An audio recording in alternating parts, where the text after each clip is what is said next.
Nos alegra muchísimo verles en esta noche, en esta serie que se ha titulado ¿Cómo vencer el pecado? Si hay algo que los seres humanos debemos aprender es precisamente las claves para vencer el pecado. No hay lucha más recia, no hay situación más difícil que el hombre pueda enfrentar sobre el planeta Tierra que el tener que luchar diariamente con el pecado. Y a veces las circunstancias en ciertos momentos y con ciertos pecados son mucho más difíciles y más complicadas que en otros momentos. Pero Dios nos ha venido hablando acerca de esas claves para vencer el pecado y hemos visto hasta el momento ya 10 claves para vencer el pecado. Hemos visto que número 1, hay que conocer lo que es pecado. Número 2, identificar quién es el originador del pecado, y eso lo vimos en el primer tema. Número 3, decide en qué bando estar. Cuarta clave, obedece solamente a Dios, desecha otras opiniones. Quinta clave, no confíes en tus sentidos. Tus sentidos te pueden engañar. Sexta clave, confiesa tu pecado, no lo justifiques. Séptima clave, conoce las terribles consecuencias del pecado. Y ayer vimos 3 claves más con las historias de José, de Daniel y de Sadrach, Mesach y Abednego. La octava clave es huye del lugar donde está el acoso y la tentación. La novena clave, decide no contaminarte con lo pecaminoso. Y finalmente la clave número 10 que vimos ayer es busca amigos fieles a Dios que te van a ayudar. Hoy vamos a entrar en el tema central de esta serie. Y cuando digo tema central es porque estamos llegando a la mitad de la serie. Y hoy vamos a hablar, ya hemos aprendido cómo los hombres de la Biblia enfrentaron el pecado. Pecado no es otra cosa que desobediencia de la voluntad revelada de Dios. Y cuando alguien desobedece a la voluntad revelada por Dios en su palabra, comete pecado. Y ya hemos hablado de eso y lo hemos aclarado en los temas anteriores. Pero hoy, por la gracia del Señor, así como aprendimos ayer que estos hombres pudieron vencer para no desobedecer a Dios, hoy queremos ver al máximo ejemplo de toda la historia en obediencia a Dios. ¿Y quién creen ustedes que fue ese máximo ejemplo? Jesucristo. Así que el tema de hoy muestra cómo Jesús enfrentó la tentación, enfrentó el pecado y salió victorioso. Ese será el tema que nos compete en esta hora. Pero antes de iniciar el tema, vamos a hacerlo elevando una plegaria al Señor y pidiendo al Señor que se manifieste, pueda darnos luz, abrir nuestros sentidos para que podamos entender este precioso tema. Vamos a orar. Querido Padre que estás en los cielos, Señor, hay un tema precioso que tú quieres presentarnos en esta noche. Te pido en el nombre bendito de Cristo que hables tú, que el hombre no hable. Señor, usa mi voz, usa mi mente, usa todo lo que quieras para que el mensaje toque cada vida y cada corazón y que podamos aprender de aquel que es ejemplo sobre todos los ejemplos en el planeta Tierra, Cristo nuestro Salvador. Que podamos, Señor, aprender cómo Jesús enfrentó el pecado y la tentación y los venció. Que tu mano maravillosa, Señor, pueda estar tocando cada corazón en este lugar para que podamos descubrir las claves de este día para vencer la tentación y el pecado. Te lo pedimos y agradecemos todos los méritos sagrados de Jesús. Amén. Vamos a dividir nuestro tema en este día de 3 maneras. La manera número 1, o la primera parte que vamos a tocar en el tema, quiero que hablemos un poco acerca de la naturaleza humana de Jesús. Que podamos entender que Jesús fue tan humano como nosotros al estar en la tierra. Y que Él, para vencer la tentación y el pecado, nunca usó ningún atributo divino especial. Que Él no tenía ventaja sobre nosotros para vencer el pecado. Que es lo que realmente algunas personas creen que sucedió y que por esa razón, como Jesús tenía ventajas, pues le fue fácil vencer. Queremos que la palabra de Dios nos muestre esto. El segundo aspecto que vamos a tocar es ver la clave número 11 para vencer el pecado. Y vamos a hablar de las 3 tentaciones de Jesús que aparecen registradas en Mateo 4. Cómo Jesús enfrentó y venció esas tentaciones. De la misma manera como nosotros tenemos que enfrentar y por la gracia de Dios vencer esas tentaciones. Y en la parte final del tema de hoy veremos la más grande tentación que enfrentó Jesús, que de paso no es ninguna de las 3 de Mateo 4. Vamos a ver cuál fue la más grande tentación y cómo Jesús pudo salir victorioso en esa más grande tentación que enfrentó. ¿Estamos listos entonces? ¿Ya quedó claro el panorama? Hemos mostrado qué es lo que vamos a tocar y ahora pues quiero introducirles diciendo o contándoles una anécdota. ¿Saben? Cuando yo era niño, jovencito, mi padre me pedía que le ayudara de vez en cuando a reparar su carro. Él tiene un carro del año de 1967. O sea que a estas alturas ese vehículo ya tiene 51 años. Lo curioso es que hasta el día de hoy ese carro está en propiedad de la familia, todavía mi padre lo conserva. Y aunque se movilizan en otros vehículos, ese carro es especial, es como cariño verdadero, ¿verdad? Y entonces cuando yo era niño tenía que reparar el vehículo, así que él me llamaba, me decía que le pasara ciertas herramientas, a veces me pidiera que hiciera algunas cosas y quizás por mi falta de conocimiento, por mi niñez, pues no las hacía bien. Y entonces mi padre me decía, hijo, ven, esto se hace así. Y me mostraba cómo se hacían las cosas y después me dice, ¿te das cuenta? Es fácil hacerlo, ahora hazlo como te enseñé. Algunas veces yo quería forzar las cosas y uno de los detalles que mi padre me enseñó es, hijo, nunca nada se hace a la fuerza, todo tiene su manera correcta de hacerlo. Y entonces yo mirando cómo él hacía las cosas, pues obviamente aprendí de mi padre. Quiero decirles que para poder vencer el pecado necesitamos aprender de los que saben, de los que han logrado vencer. Así como mi padre me enseñó muchas cosas y todos los padres lo hacen y yo también lo he hecho con mis hijas, nosotros necesitamos aprender de aquellos que fueron victoriosos. Ayer aprendimos de algunos de ellos, pero hoy queremos aprender del más grande y más victorioso de todos los tiempos, Cristo Jesús nuestro Salvador. Y cuando tú ahora miras lo que Él hizo y cuando Él te dice, mira, sigue mi ejemplo, entonces nosotros podemos ser vencedores en el nombre del Señor. Quiero que abran sus Biblias conmigo en Romanos el capítulo 5. Romanos el capítulo 5, vayan conmigo en sus Biblias, el versículo 12 y desde ahí estaremos desprendiendo el estudio de esta noche. Romanos capítulo 5, versículo 12. ¿Están listos? Muy bien, dice el Señor en su palabra. Romanos 5, 12.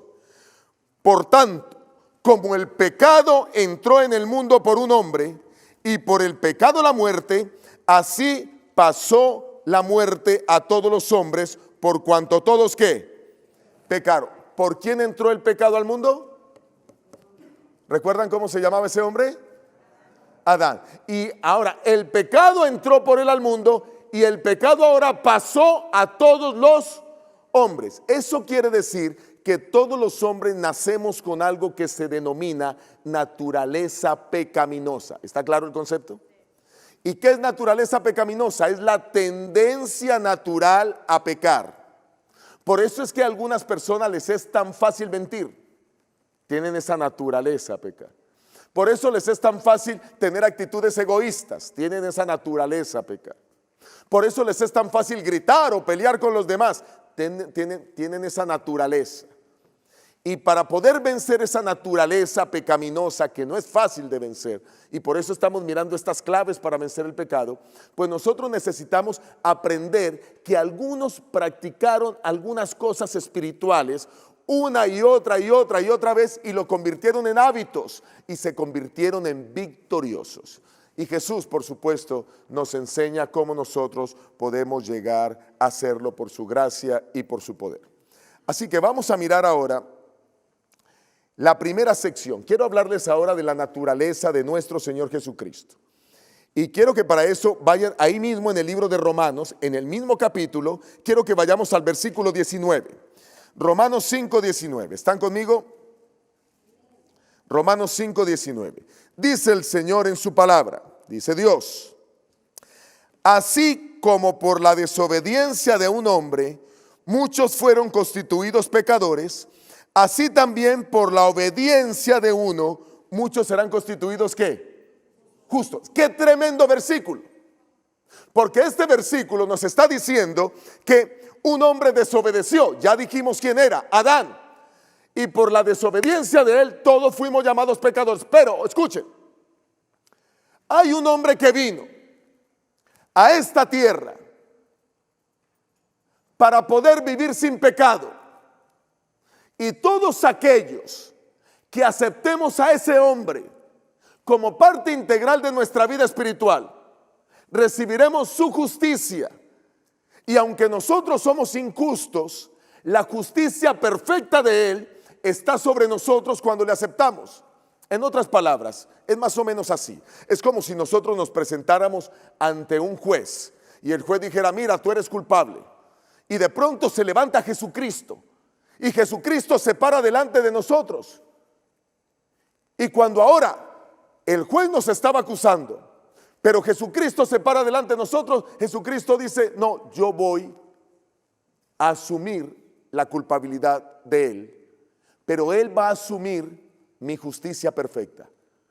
Y entonces yo me siento justo en la silla y Jesús se para en mi lugar como el culpable.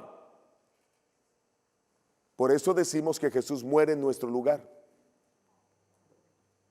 Porque ahora yo ya no soy más pecador cuando le acepto, cuando pido su perdón, sino ahora su justicia me cubre y entonces ahora soy declarado justo. Pero este concepto, aunque traté de explicarlo de una manera muy sencilla, quizás es un poco más complejo, pero quiero que lo miren de la manera más sencilla posible. Y quiero que podamos entrar a hablar un poco de Jesús, cómo Jesús logró eso, cómo Jesús logró justificar a la humanidad, cómo un hombre que se equivocó, llamado Adán, cometió un terrible error, nos cargó a todos de pecado, y como otro hombre llamado Jesús nos libra del pecado. Eso es lo extraordinario. A Jesús se le denomina el segundo Adán. ¿Y por qué el segundo Adán? Porque él vino a reparar el daño que hizo ¿quién? El primer Adán. El primer Adán peca. El segundo Adán no debía pecar.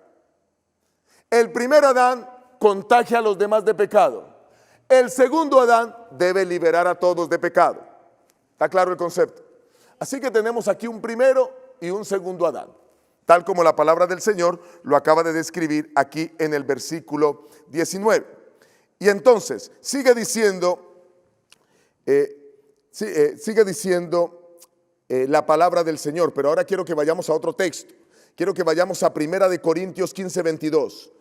Para que usted le ubique fácil, después de Romanos está Corintios. 1 Corintios, capítulo 15, versículo 22. 1 Corintios 15, 22. Dice Dios en su santa palabra. Dice el Señor. Así como en Adán todos mueren, también en Cristo todos serán ¿qué? Vivificados. Adán nos heredó el pecado y como consecuencia del pecado nos heredó ¿qué? La muerte.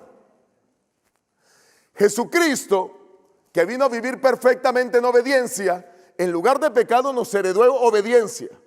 Y como obediencia nos heredó vida eterna. Repito el concepto. Adán, como humano que cayó, nos heredó el pecado. Y como pecador nos heredó las consecuencias del pecado, que son ¿qué? ¿O qué es qué? La muerte. Jesucristo, que no vivió en pecado, sino en obediencia, por su obediencia nos la heredó y ahora Él nos da la consecuencia de la obediencia, que es la vida eterna. Así que aquí tenemos los dos Adanes viniendo a compartir con nosotros. El Señor Jesús tomó la naturaleza moral de Adán antes de que cayera.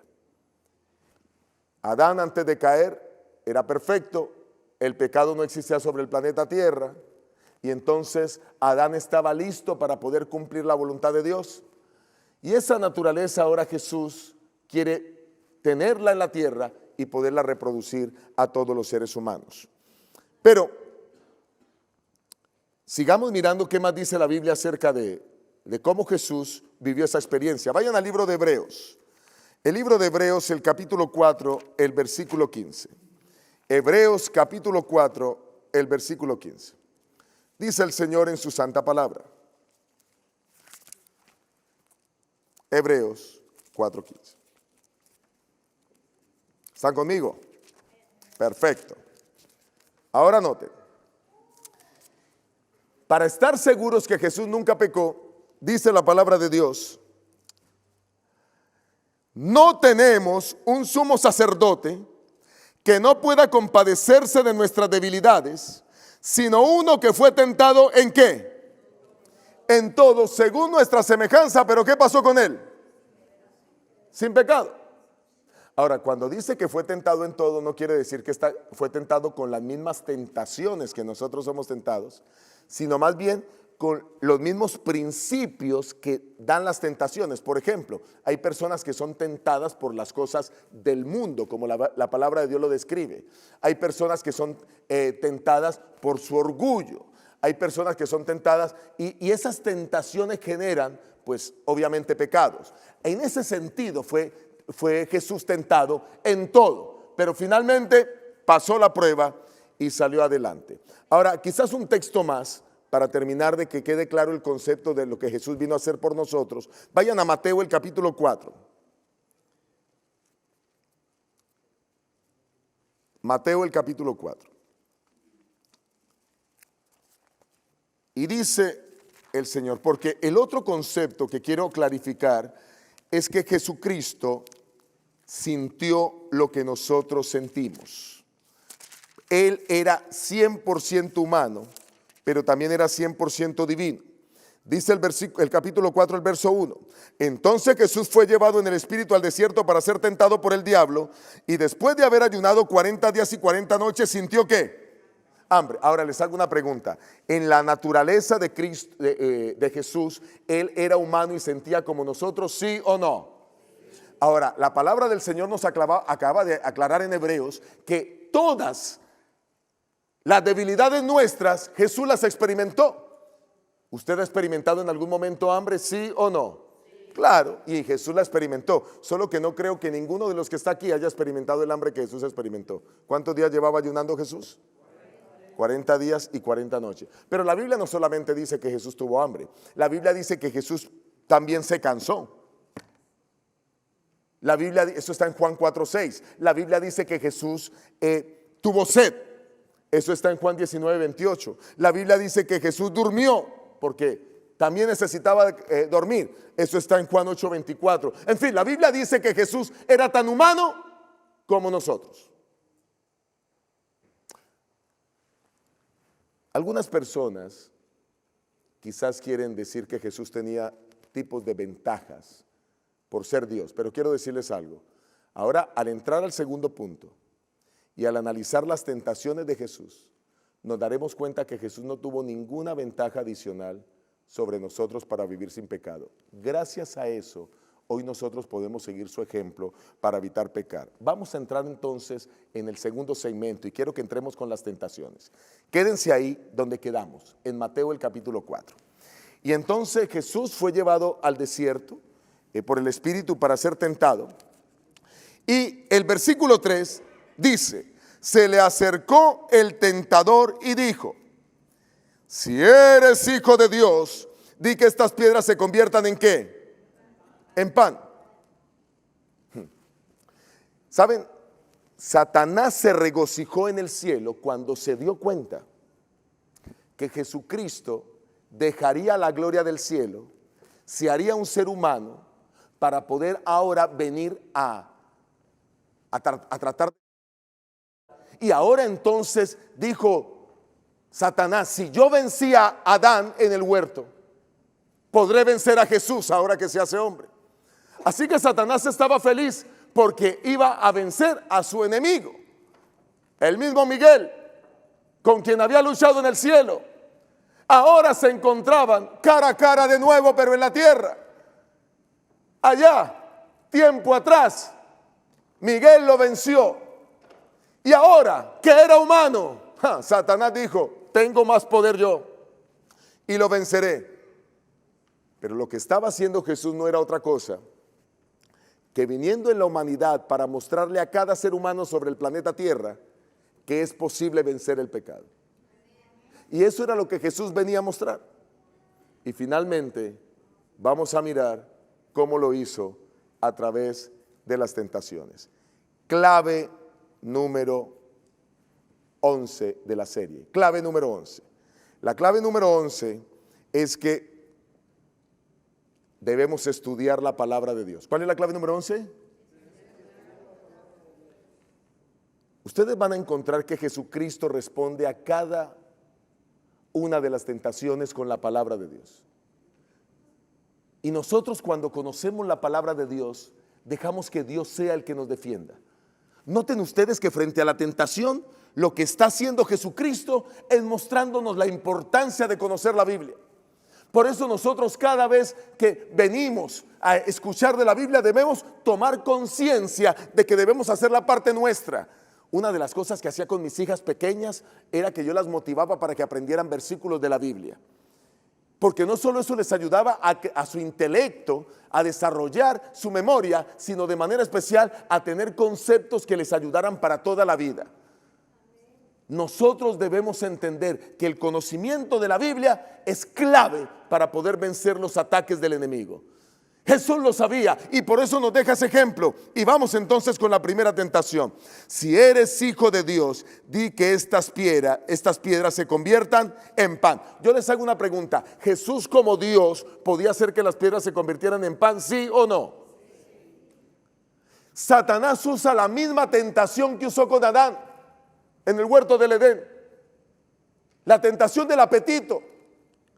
Porque lo que Adán y Eva hicieron en el huerto del Edén fue comer la manzana. Y ahora estaban en la misma circunstancia con Jesucristo, 40 días sin comer. Y ustedes podrían decir, díganme, o yo podría preguntarles, díganme qué ventaja tenía Jesús sobre Adán. Si más bien Jesús tenía desventaja sobre Adán.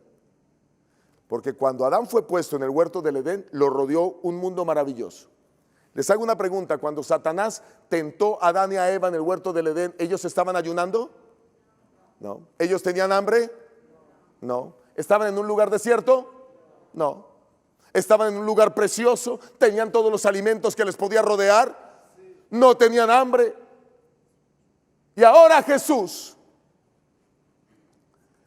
con la misma tentación que le dio a Adán sobre el apetito, llevaba 40 días sin comer,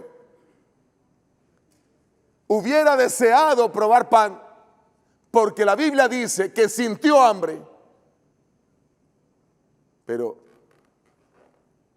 no solo estaba tentándolo con el apetito, sino además estaba tentando su poder. Una de las cosas que Jesús nunca hizo, además de no mentir y de no pecar, es que Jesús nunca usó su poder para su propio beneficio.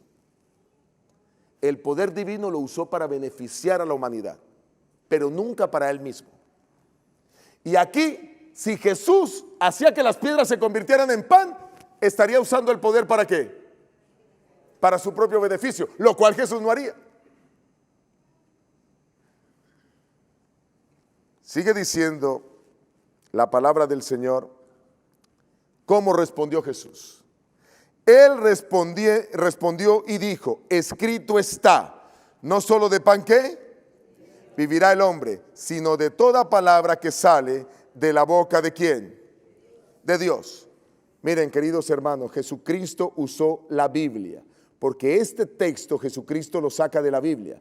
Ustedes simplemente pueden mirarlo, está en Deuteronomio 8:3, vayan conmigo. Deuteronomio capítulo 8, el versículo 3. Deuteronomio 8:3, dice el Señor en su palabra, te afligió, te hizo pasar hambre, te sustentó con maná, comida que ni tú ni tus padres habían conocido, para hacerte saber que no solo de pan vivirá el hombre, sino de todo lo que sale de la boca de Jehová vivirá el hombre. Así que lo que estaba haciendo Jesús era citándole la verdad. Mira, quiero decirte que el hombre es más importante para el hombre la palabra de Dios que el pan material. Es más importante que entendamos nosotros que ceder a la tentación del apetito podría ser fácil para muchos, pero Dios quiere es que nos alimentemos de su palabra, y lo que su palabra nos muestra es obediencia. Ahora, si Jesús hubiera convertido las piedras en pan, hubiera usado su poder divino solo para mostrarle a Satanás que él tenía poder, pues quizás Satanás hubiera también querido atacarle a él, a Jesús, en su propio orgullo de que él puede hacer lo que sea con su poder. Pero noten ustedes que Jesús se mantuvo en su humanidad. Jesús no hizo nada que no fuera humano para poder vencer esta tentación. Difícilmente nosotros alguna vez ayunaremos 40 días y 40 noches. Pero Jesús presenta este caso extremo, que de paso 2 hombres más en la Biblia lo habían experimentado, como el caso de Moisés y el caso de Elías. Y ahora Jesucristo lo presenta para decirte: mira, si yo pude hacerlo, tú puedes hacerlo. Muchos tienen problemas con el apetito, ¿saben? Tienen que tomar lo que quieren cuando quieren. Tienen que comer lo que quieren cuando quieren. Y de paso, muchos hoy están enfermos por ceder a la tentación del apetito. Vamos a la siguiente tentación. La siguiente tentación, otra vez volvamos a Mateo, el capítulo 4. Mateo, el capítulo 4. Y vamos a la siguiente tentación. Y la palabra del Señor dice, a partir del versículo 5. Entonces el diablo lo llevó a la santa ciudad, lo puso sobre el pináculo del templo y le dijo: si eres hijo de Dios, tírate abajo, pues escrito está: a sus ángeles mandará cerca de ti, y en sus manos te sostendrán, para que no tropieces con tu pie en piedra. Esta tentación tenía como propósito hacerlo dudar de su padre. Y por eso le está diciendo: mira, lánzate, si es verdad que tú eres hijo de Dios, tu padre va a estar pendiente de ti. Si es verdad que tú eres hijo de Dios, no tienes de qué preocuparte, porque Él mandará a los ángeles para que te protejan y te recojan. Demuéstrame si tú eres hijo de Dios. Qué fácil es ceder cuando somos desafiados. Yo recuerdo que a mí me desafiaron cuando era un jovencito de tan solo 14 años. A que no te tomas 3 copas de esta bebida alcohólica. En mi país se llama aguardiente.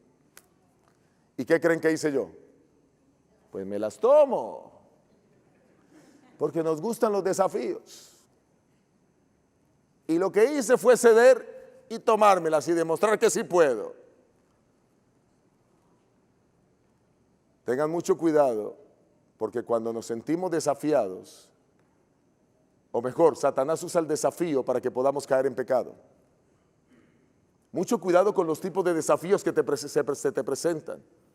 Mucho cuidado, jovencitos y jovencitas, cuando te están desafiando para cometer actos incorrectos.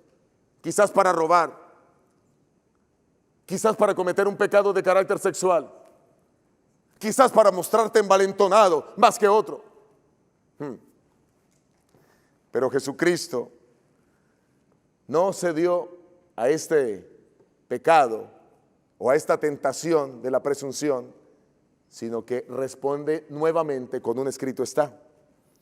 Y entonces dice la palabra de Dios: escrito está también, no tentarás ¿qué? Al Señor tu Dios. Ahora, déjeme decir algo. Ya que Jesús era poderoso, si Jesús se hubiera tirado del pináculo del templo, claro que los ángeles hubieran podido venir a rescatarlo. Ese poder también estaba en las manos de Él. Pero recuerden que Él no iba a usar ningún poder celestial, porque Él tenía que vencer el pecado de la misma manera como tú y yo podemos vencerlo, en nuestra humanidad. Y por esa razón Él no usó absolutamente nada, aunque tenía todos los ángeles a su disposición. Recuerdan que ganó la guerra en el cielo. Todos los ángeles obedecían sus órdenes. pero Él se propuso en la humanidad vencer y venció.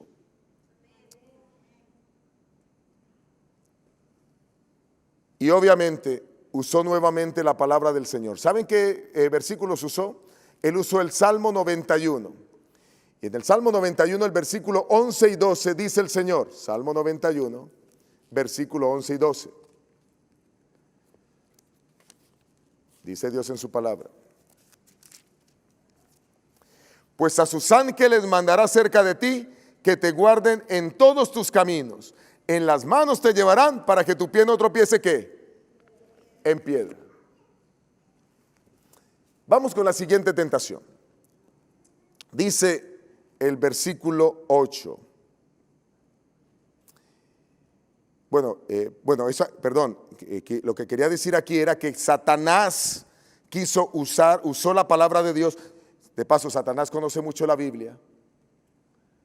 Él conoce la Biblia al dedillo, de tapa a tapa, y lastimosamente usa la Biblia para engañar. Usó aquí la Biblia para querer engañar a Jesucristo, y Satanás no pudo lograrlo. Jesús le responde: escrito está, no tentarás al Señor tu Dios, y vuelve a usar Deuteronomio para demostrarle que no era así. Deuteronomio 6:16 dice, Deuteronomio 6:16,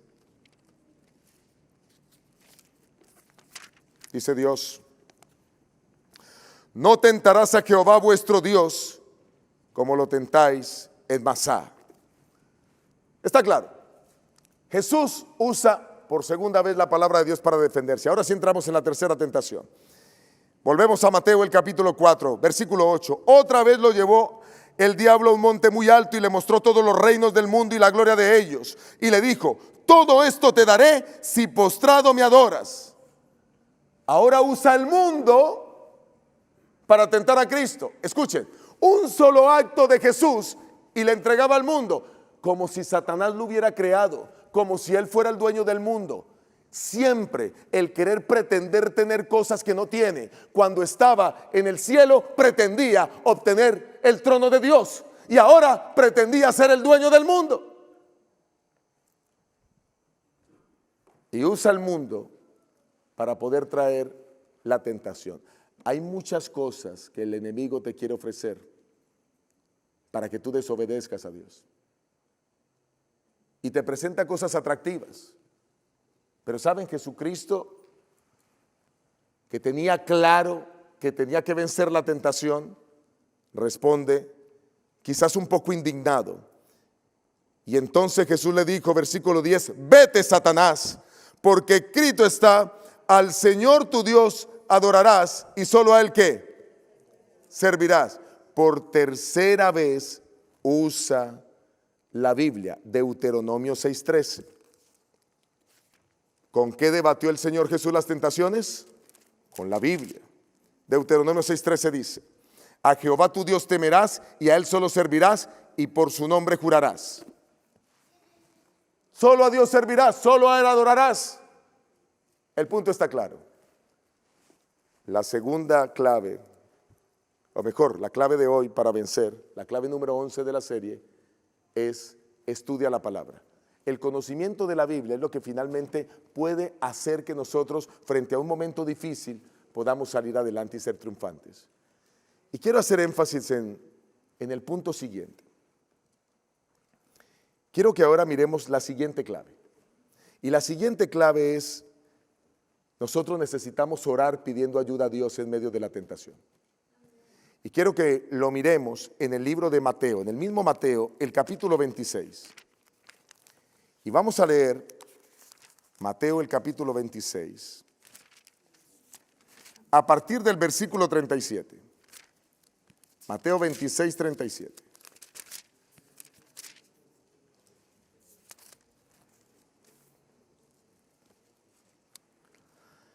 Esta es la tentación más grande que Jesús experimenta en su vida. Mateo 26, 37 en adelante. Y esta tentación, la más difícil para él, pero que también enfrenta en su humanidad. Dice la palabra del Señor: entonces versículo 37, y tomando a Pedro y a los dos hijos de Zebedeo, comenzó a entristecerse y a angustiarse en gran manera. Entonces Jesús les dijo: mi alma está muy ¿qué? Triste hasta la muerte. Quedaos aquí y velad conmigo. De paso, en ninguna otra parte de los evangelios se ve a Jesús tan triste como aquí. Versículo 39. Yendo un poco adelante, se postró sobre su rostro, orando y diciendo: Padre mío, si es posible, pase de mí esta copa, pero no sea como yo quiero, sino como tú. Qué curioso. Por primera vez en la vida, Jesús, que había guardado fielmente los 10 mandamientos, que había guardado fielmente la ley mosaica por ser un judío, que no había deshonrado a Dios absolutamente en nada, que todo lo que hacía agradaba a su Señor, por primera vez en la vida Jesús entra en un momento de tristeza y de angustia. Y Jesús ahora le dice al Padre: Señor, si es posible, quita de mí esto, quítalo, pero que no sea como yo, que sea como tú quieres. Hay varios momentos en nuestra vida que deseamos hacer ciertas cosas que van en contra de la voluntad de Dios, y nosotros nos empecinamos en hacer las cosas así. ¿Cuántas veces señoritas han venido a buscarme y a decirme: mire, pastor, tengo un novio que no es de la iglesia y yo quiero que ore porque yo lo amo mucho y quiero casarme con él? Aunque no asista a la iglesia, ore para que él se convierta. Ore para que yo le pueda dar los estudios bíblicos, y recibo de eso todo el tiempo.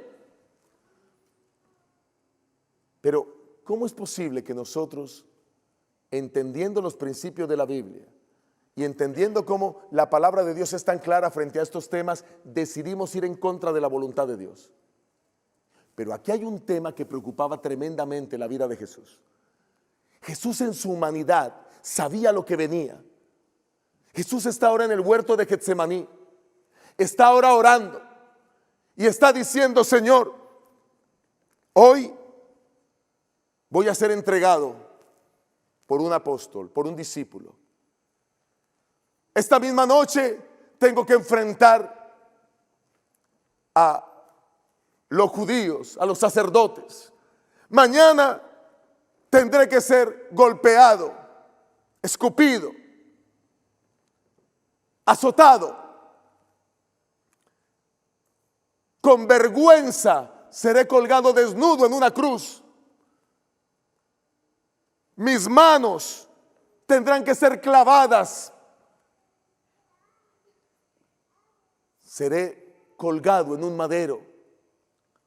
Y ahora Jesús, que sabía todo lo que venía, Jesús, que sabía el precio que tenía que pagar por la humanidad, siente la tentación por un momento de pedirle al Padre que ojalá no tuviera que pasar por eso. ¿Por qué? Porque a nosotros, los seres humanos, le tenemos miedo al dolor y al sufrimiento. Si nos duele cuando nos muestran una agujita así para una inyección y no queremos que nos inyecten, y preguntamos: ¿y no habrá una pastillita mejor? Porque queremos evitar a toda costa el dolor. Ahora, no era que Jesús no quisiera morir por la humanidad. Claro que Jesús quería morir por la humanidad. El punto aquí es que Él era un ser humano y Él tenía que experimentar el dolor. Tenía que experimentar que su cuerpo fuera maltratado. Si tú supieras que mañana te van a azotar, y que te van a azotar con un azote que tiene tiras de cuero, y que en la punta de las tiras de cuero son esferas de hierro, y que cada esfera de hierro está lleno de púas, y que cuando ese azote golpee en la carne, las púas se van a quedar pegadas en la carne, y que cuando son retiradas se arranca con el pedazo de piel, y que tenías que exponerte por lo menos a 39 de ese tipo de azotes. Y si tú supieras que mañana tú vas a estar sangrando, si supieras que mañana vas a ser golpeado, si supieras que mañana van a atravesar tus manos con clavos, si supieras que mañana vas a experimentar dolor sin anestesia, ¿cómo te sentirías? ¿Ahora entienden por qué el Señor estaba triste? ¿Ahora entienden por qué Jesús ora al Señor y le dice: mira, Señor, si es posible, pase de mí esta copa? Y aunque allí estaba tentado a no experimentar el dolor, tuvo que experimentarlo por amor a ti y por amor a mí. Porque Él quería mostrarte a ti y a mí que aún las peores tentaciones, aunque nos generen dolor, podemos afrontarlas y salir victoriosos. ¿Saben qué hubiera pasado si Jesús no hace lo que tenía que hacer? ¿Cuál era la voluntad del Padre? ¿Qué tenía que pasar con Jesús? ¿A qué había venido esta tierra? Lucas 19:10 dice que vino a buscar y a salvar lo que se había perdido. ¿Qué hubiera pasado si Él no hubiera muerto en la cruz? ¿Qué hubiera pasado? ¿Hubiera hecho la voluntad del Padre, sí o no? No. Y el no hacer la voluntad del Padre, ¿cómo se llama? Desobediencia. Y la desobediencia, ¿cuál es el mejor sinónimo para desobediencia? Pecado. O sea que Jesús hubiese pecado. Una de las cosas que Satanás hubiera deseado es que Jesús hubiera pecado, porque si Él hubiera sido un pecador, no hubiera podido enmendar el error del primer Adán. Pero Jesús tenía que enmendar ese error. Y ahora Él ora con dolor y diciéndole: oh, mi alma está triste hasta la muerte. Le dice a los apóstoles: quédense aquí, velen conmigo. Y yendo un poco adelante, se postró sobre su rostro, verso 39, orando y diciendo: Padre mío, si es posible, pase de mí esta copa, pero no sea como yo quiero, sino como tú. Aún en medio del dolor que podamos pasar, Jesucristo nos enseña que hay que hacer su voluntad. Pero miren lo siguiente, versículo 40. Volvió luego a sus discípulos y los halló durmiendo. Y dijo a Pedro: ¿así que no habéis podido velar conmigo una hora? Y escuchen, aquí está lo clave. Velad y orad para que no entréis en ¿qué? ¿Por qué Jesús dijo esas palabras? ¿Por qué Jesús les dijo que ellos tenían que velar y orar para no entrar en tentación? ¿Qué era lo que estaba experimentando Jesús en ese momento? Tentación. Y Jesús les está diciendo: mira, para que tú no caigas en tentación, tienes que orar. Para que tú superes la tentación, tienes que orar. Y déjenme aclarar algo. ¿Saben ustedes que no hay problema con la tentación? La tentación no es pecado. Tú puedes ser tentado una vez, 2 veces, 10 veces, 50 veces, 1000 veces, 50,000 veces. Pero la tentación no es pecado. El pecado es ceder a la tentación.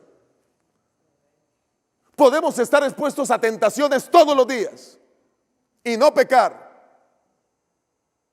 Y yo sé que muchos de los que están aquí y de los que están escuchando este tema a través de la pantalla, tú eres expuesto a tentación constantemente. El problema es que algunos quizás ceden. Y yo he escuchado a personas que dicen: esta tentación es tan fuerte que yo cedí. Esta tentación es tan fuerte que yo caí.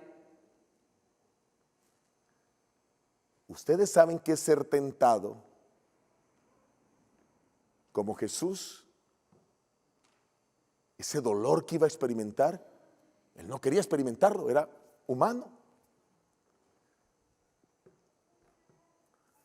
Y aquí está la clave. La clave número 12 de este ciclo es orar, pidiendo ayuda. ¿A quién le estaba pidiendo ayuda Jesús? Al Padre. Dice el verso 41. Ya lo leímos, vamos a leer la segunda parte. El espíritu a la verdad está dispuesto, pero la carne es ¿qué? Débil. ¿De quién está hablando ahí? De Él. Mi carne es débil.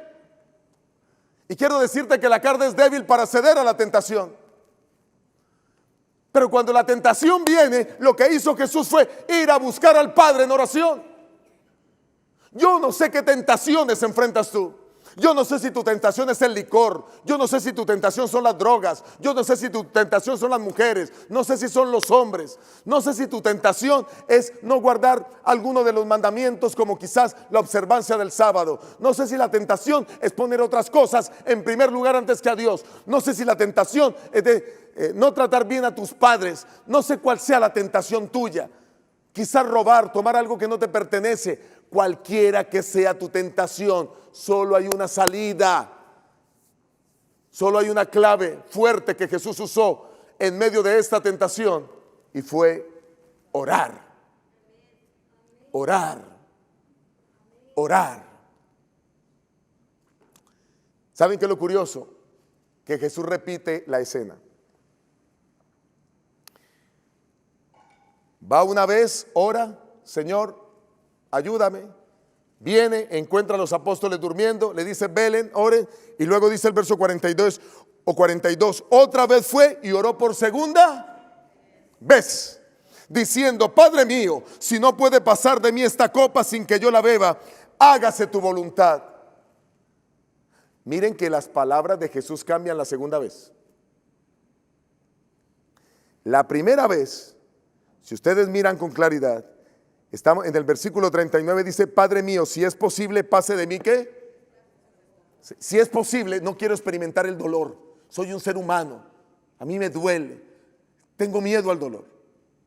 Pero miren que ya en la segunda vez que va a orar, dice, Padre mío, si no puede pasar de mí esta copa sin que yo la beba, hágase tu voluntad. Señor, si finalmente tengo que hacerlo, lo voy a hacer. La oración está cambiando.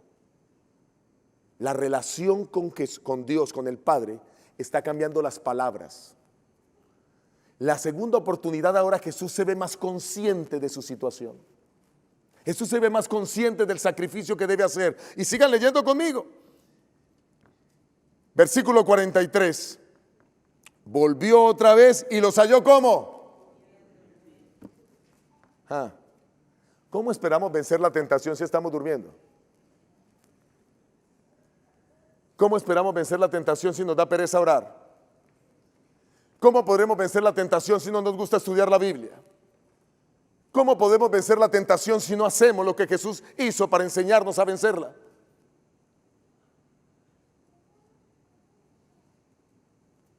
Frente a la tentación, necesitamos que Él hable con nosotros a través de su palabra. Es como Dios nos habla hoy. Y que nosotros hablemos con Él a través de ¿qué? De la oración. ¿Saben? Para que haya una comunicación se necesitan que haya dos personas. Una que hable y otra que ¿qué? Que escuche. Y luego que se intercambien. Cuando hay esa doble comunicación, las cosas funcionan. Déjenme aclarar un poco más el concepto. ¿Usted se ha mirado al espejo? Claro, todos los días quizás se mira. Aún los calvos nos miramos para el pelito que tenemos acomodárnoslo.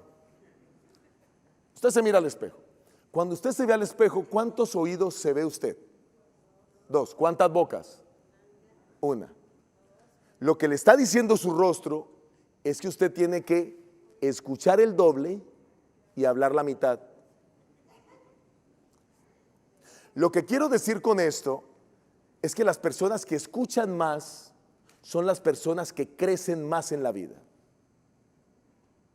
Cuando usted deja que Dios le hable, cuando usted deja que Dios pueda alimentarle, no solo viniendo a temas como estos, sino abriendo la palabra, Dios, háblame, dime, tú vas a crecer. Esas personas que me dicen, pastor, pero es que yo oro todos los días.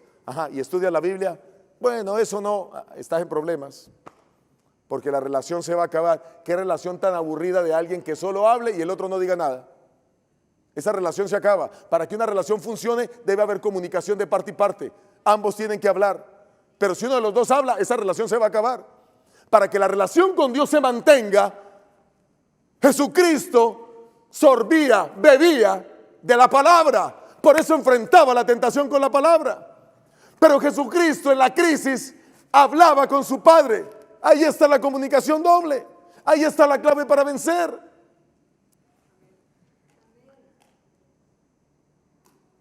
Imagínense ustedes un hogar donde solo hable el hombre y la mujer no diga nada. Ni con señas, ni abriendo los ojos. Ese hombre se aburre. O viceversa, la mujer se aburre de tener a alguien que solo habla. Necesitamos entender este concepto. Y sigue diciendo el texto bíblico. Versículo 43. Volviendo otra vez y los halló durmiendo porque los ojos de ellos estaban cargados de sueño. 44. Y dejándolos se fue ¿de qué? De nuevo y oró por tercera vez, diciendo las mismas palabras. No era una vez. Cuando estás en la tentación, no es orar una vez y se acabó. Cuando estás frente a la tentación, ora una segunda vez. ¿Y saben algo? No ores solo. ¿A quién le estaba pidiendo Jesús que le ayudaran a orar? A los discípulos. Ahora, no busque gente que duerma. Busque gente que quiera ayudarle a orar. ¿Sabes que cuando tú tienes una tentación y tú le cuentas a otro que estás tentado, la tentación pierde fuerza? Si hay un hombre que es casado y le gusta a la vecina, y el hombre le dice a su mejor amigo: amigos, tengo un problema. Y ojalá que ese amigo obviamente sea espiritual, ya lo vimos ayer. Tengo un problema. Necesito que me ayudes porque me gusta la vecina. Ora por mí. Tan pronto comentó la tentación que enfrenta, la tentación pierde poder. Y ahora son dos los que comienzan a orar. Y Dios dará la victoria. Jesucristo venció. La oración lo fortaleció. Y termina diciendo la peor tentación de Cristo. Versículo 45, entonces se acercó a sus discípulos y les dijo: dormid ya y descansad, ya no oren más, ya no me acompañen más, ha llegado la hora. Ahora sí ya me fortalecí, ya estoy listo, dice Jesús. Ha llegado la hora y el Hijo del Hombre es entregado en manos de pecadores. Levantaos, vamos, ved que se acerca el que me entrega. Y aparece Judas. ¿Qué fue lo que fortaleció a Jesús para enfrentar la muerte? La oración. ¿Qué fue lo que ayudó a Jesús a vencer las tentaciones en el desierto? El estudio de la palabra. Siempre respondió con un escrito está. Y recuerden, fue tan humano como nosotros. Quiero terminar ilustrando lo siguiente. Hace tiempo atrás, un amigo, piloto, me permitió viajar en la cabina del avión. Ah, qué emocionante, por primera vez viajaba en la cabina. Así que tenía mi cámara filmadora, iba filmando todo lo que sucedía y él me iba mostrando cómo podía manejar el avión en el aire con sus pies hacia arriba, hacia abajo con el timón y con sus pies a la derecha o a la izquierda.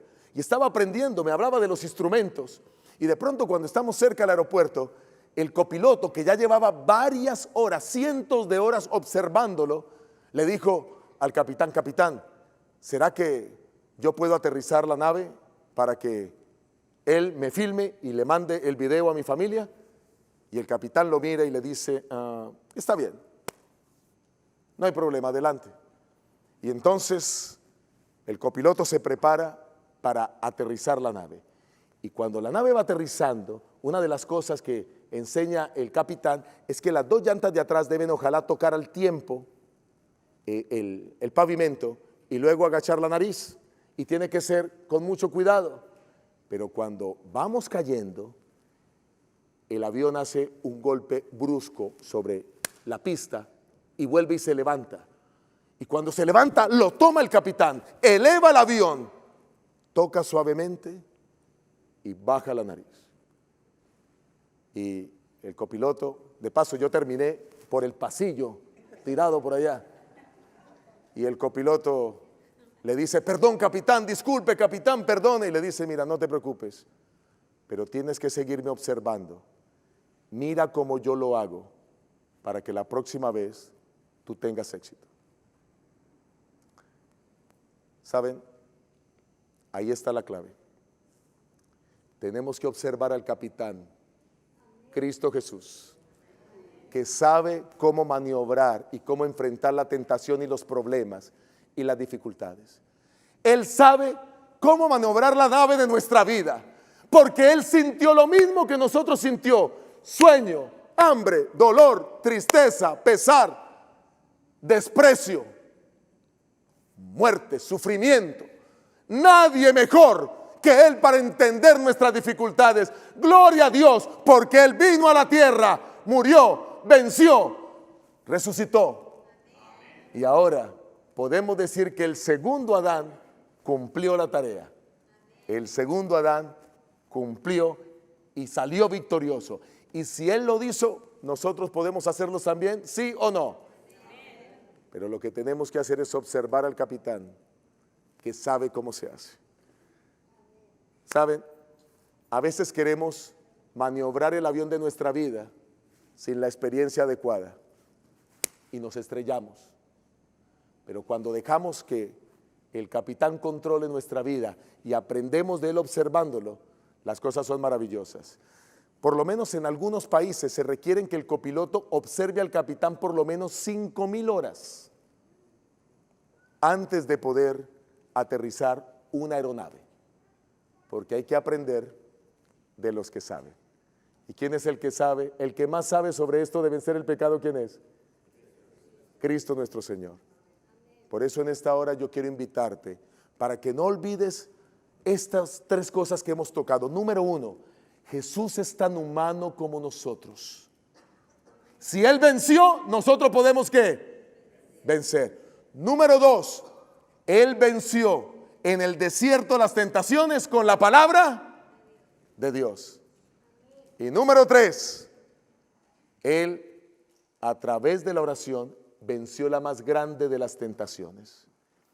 Que por su gracia y por su poder nosotros podamos hoy vencer el pecado y podamos ser grandes triunfadores en el nombre bendito de Jesús.